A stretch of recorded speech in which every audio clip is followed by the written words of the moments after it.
di mata kuliah pengantar nanoteknologi di bidang pertanian dan pemrosesan makanan. Bersama saya, Ilma Amalina, PhD. Pada mata kuliah ini kita akan belajar tentang apa itu nanoteknologi di bidang pertanian dan pemrosesan makanan, dan juga tantangan dan bagaimana kedepannya nanoteknologi di kedua sektor ini.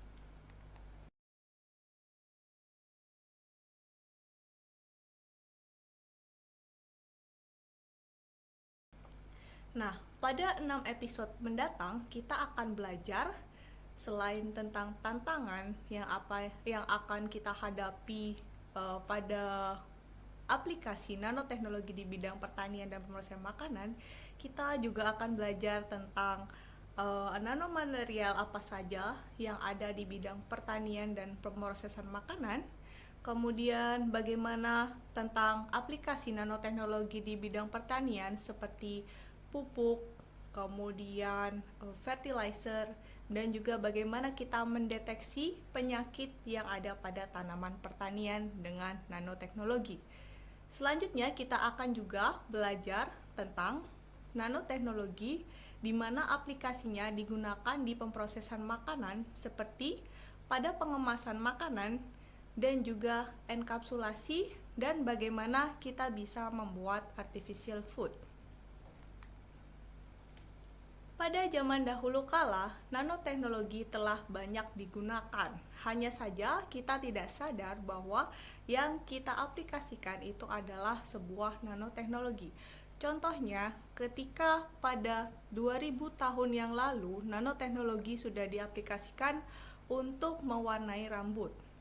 Kemudian 1000 tahun yang lalu juga telah digunakan nanopartikel emas yang bisa diaplikasikan pada gelas-gelas jendela atau kaca jendela, sehingga kaca jendela tersebut bisa berwarna-warni.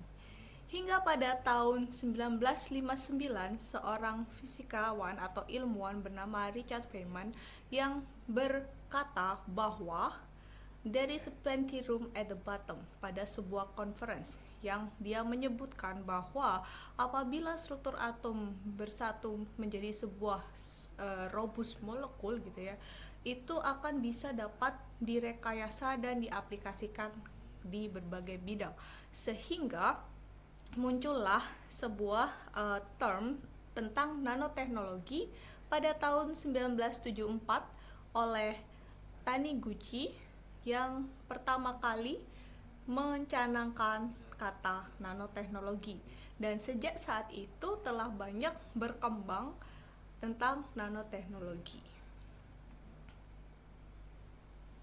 Hingga saat ini sudah banyak produk-produk nanoteknologi. Tapi apa itu nanoteknologi? Nanoteknologi adalah sebuah teknologi di mana kita bisa merekayasa suatu material agar dapat berukuran pada skala nanometer. Nah, seperti yang kita lihat, skala nanometer itu sangat kecil, yang dimana dengan jika dibandingkan dengan satu helai rambut ya, itu diameter dari helai rambut itu sekitar 50.000 hingga 100.000 nanometer. Berarti 1 nanometer kita bisa bayangkan bahwa itu sangat-sangat kecil. Kemudian istilah nanomaterial ini biasanya digunakan untuk nanomaterial dengan ukuran 1 hingga 100 nanometer. Nah, di Thailand telah banyak produk-produk nanoteknologi, bisa berupa cat, kemudian deterjen, atau bahkan untuk pabrik-pabrik yang telah menggunakan teknologi nano, di mana untuk sebuah pakaian, handuk, kaos kaki, mereka menambahkan nanopartikel silver agar bisa bersifat sebagai antibakteri, yang mana bisa mencegah adanya bau yang kurang enak. Nah, kemudian untuk dicat, biasanya mereka akan menambahkan suatu bahan juga bisa sebagai antibakteri, anti jamur, dan sebagainya. Dan terlebih di nanokosmetik yang kemudian sudah banyak beredar hingga saat ini, yaitu adanya nanopartikel emas. Namun, bagaimana dengan aplikasi nanoteknologi di bidang pertanian dan pemrosesan makanan? Seperti yang kita tahu bahwa perkembangan di kedua sektor ini masih terbilang sangat mundur atau masih sangat jauh dibandingkan dengan aplikasinya di bidang kosmetik atau mungkin di bidang tekstil seperti yang sudah diperlihatkan tadi. Nah, hal ini dikarenakan untuk makanan ataupun bahan pertanian itu adalah suatu material yang kita konsumsi secara langsung, sehingga untuk resikonya terhadap kesehatan itu masih perlu dikaji lebih banyak, sehingga untuk aplikasinya masih terbatas dalam skala laboratorium. Nah, sebenarnya apa permasalahan yang kita hadapi pada bidang pertanian dan pemrosesan makanan? Yang seperti kita tahu, ternyata bahwa selama ini kita telah menjalankan praktik-praktik pertanian yang tidak efisien, di mana sudah terdapat sekitar 33% tanah itu mengalami degradasi, kemudian sekitar 20% dari air tanah telah mengalami overeksploitasi, kemudian terdapat sekitar 60% adanya biodiversity yang hilang di dunia, dan juga terdapat 80% mineral yang kita tambahkan pada tanaman pertanian itu tidak mencapai ke piring kita, tidak mencapai untuk bisa kita konsumsi. Selain itu, pada bidang food security, di sini terdapat bahwa sekitar 800 juta orang mengalami kelaparan dan sekitar lebih dari 2 miliar itu mengalami malnutrisi, di mana ada sekitar 162 juta anak-anak akan bisa mengalami malnutrisi yang bisa menghambat perkembangannya untuk tumbuh. Nah, di sini solusinya adalah sebuah nanoteknologi, di mana dengan adanya nanoteknologi kita di bidang pertanian maupun pemrosesan makanan, kita dapatkan sebuah pemrosesan makanan yang bisa kita tambahkan suplemen, nutrisi untuk mengatasi permasalahan kelaparan atau malnutrisi. Selain itu, kita juga bisa mengembangkan aplikasi nanoteknologi di pembungkusan makanan atau pengemasan makanan, sehingga makanan bisa tahan lebih lama saat penyimpanan. Untuk itu, di sini nanoteknologi bisa berfungsi untuk menghasilkan food supply dan juga makanan yang bernutrisi dan berkualitas tinggi. Sedangkan di bidang pertanian, praktik-praktik yang telah kita kerjakan itu adalah praktik dari 1100 tahun lalu lamanya, di mana di sini banyak membutuhkan energi, kemudian akan bisa juga menghasilkan gas rumah kaca, dan juga terjadinya volatilasi, di mana sekitar 30-50% bahan-bahan kimia yang kita gunakan sebagai pestisida atau pupuk itu akan hilang di lingkungan. Misalkan bisa penguapan, degradasi, atau denitrifikasi. Untuk itu solusinya adalah aplikasi dari nanoteknologi. Bisa berupa nanofertilizer atau nanopupuk dan juga nanopestisida. Di sini kita bisa dapatkan dengan aplikasi nanoteknologi bahwa nanopestisida dan juga nanofertilizer itu akan meningkatkan efisiensi dari penggunaan pupuk atau pestisida. Selain itu, karena ukurannya yang kecil, itu menyebabkan bisa nanoteknologi berupa nanofertilizer atau nanopestisida ini dia akan bisa digunakan sangat sedikit sehingga ramah lingkungan, dan juga memiliki jangka waktu yang lebih lama karena bisa kita manipulasi dengan proses enkapsulasi sehingga dia tidak mudah terdegradasi dan tahan lebih lama. Nah, bagaimana untuk sebuah permasalahan yang di pertanian lainnya? Nah, misalkan di sini disebutkan bahwa sebanyak 70% penggunaan air itu adalah di bidang pertanian, juga di bidang peternakan, dan juga untuk misalkan irigasi, kemudian pertambakan dan sebagainya. Di mana kebanyakan air-air ini, dasar air telah mengalami kontaminasi.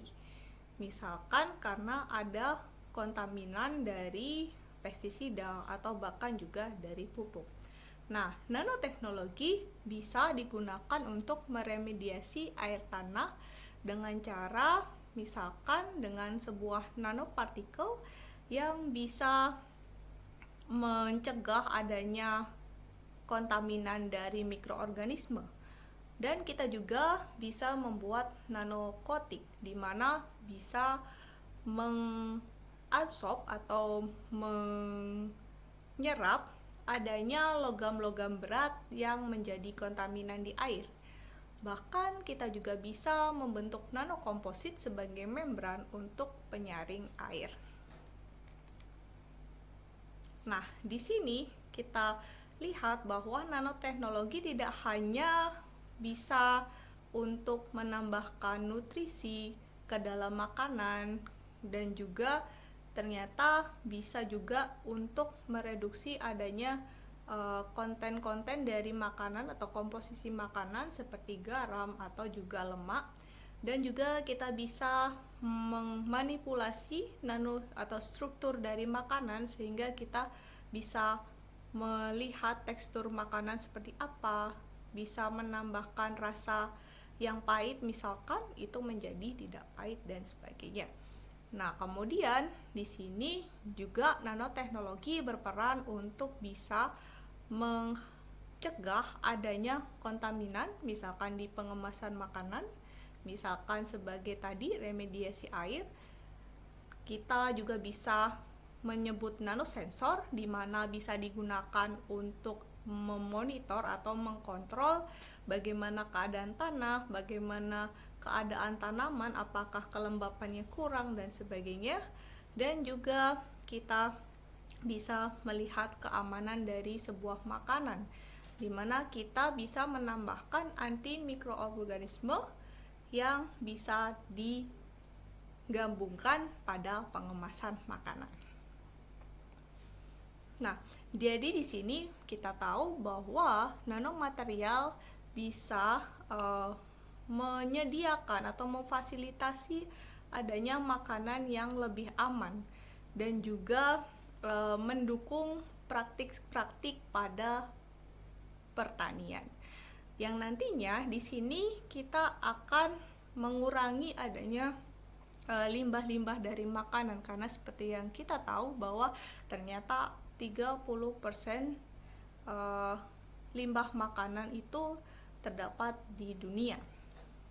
Dengan adanya pengurangan limbah makanan, tentunya kita bisa menyediakan makanan dan mengurangi angka-angka kelaparan. Hanya saja terdapat tantangan yang perlu dihadapi dan perlu di-address untuk permasalahan ini.